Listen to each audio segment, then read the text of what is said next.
xibaar yu wér te wóor ca tàng ba abonnez-vous pour ngeen di mën di jot suñuy vidéo. dal leen ak jàmm seen chaîne bi di Buzz 221 HD ki di Pape Ngagne Demba Touré di responsable des jeunes patriotiques du Sénégal ginnaaw bu Birame Souleye Diop génnee daal di xamal patriotes yi que ne képp ku saaga son excellence président Bassirou Diomaye Diakhar Faye wala premier ministre bii di Ousmane Sonko ñoom itamit nañ daal di dagg akub saaga daal di koy jëmale ku saaga seen kilifa yooyee ba li ni mel daal di jur akub polémique ci réewu Sénégal kii di Pape Ngagne Demba Touré daal dina yëkkati ay kàddu daal di koy jëmale si li ni mel kii di Pape Ngagne Demba Touré ne lu leer ba am moom mooy que ne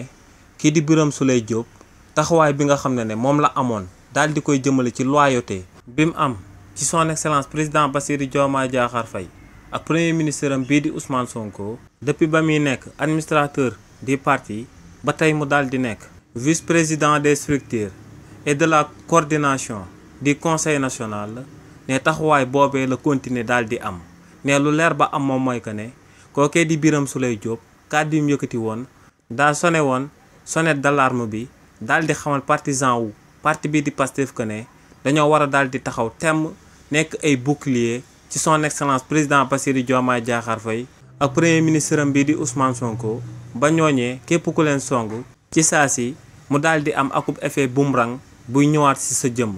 ne li ni mel la kookee di Birame Souleye Diop daal di wax te ne ba gannaaw suba moom moo ngi ci ginnaaw kookee di Birame Souleye Diop ci kàddoom yooyee mu yëkkati woon di doon sonné sonnette d'alarme bi di ko doon jëmale ci partisan yu daal di bokk ci parti bi di Pastef kàddu yi ni mel la kii di Pape Ngagne Demba Touré daal di yëkkati daal di koy jëmale ci kàddu yi nga xam ne moom la Birame Souleye Diop yëkkati woon ginnaaw ba mu teewoon ci benn mobilisation bi nga xam ne waa JPS bu Saint-Louis ñoom ñoo ko organisé woon ci biir université Gaston Berger bu Saint-Louis. xibaar yu wér te wóor ca tàng ba abonnez-vous pour ngeen di mën di jot suñuy vidéo.